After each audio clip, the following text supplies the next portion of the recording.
How to disable app background data on Samsung One UI 8.5.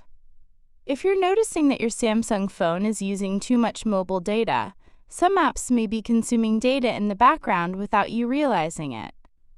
In this video, I'll show you how to find the apps using the most background data and how to disable background data usage for specific apps on Samsung One UI 8.5.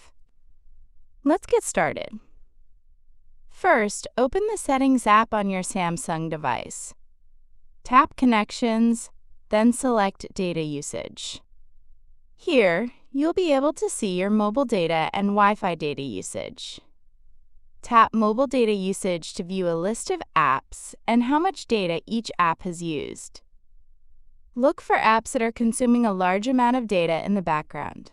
Once you've identified the app, go back to the main Settings menu.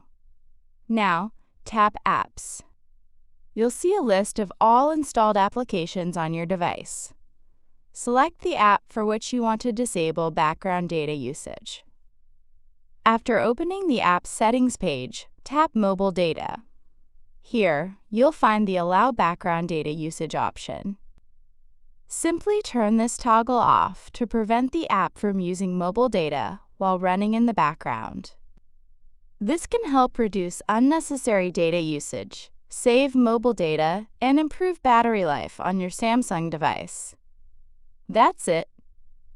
That's how you can easily disable background data usage for specific apps on Samsung One UI 8.5.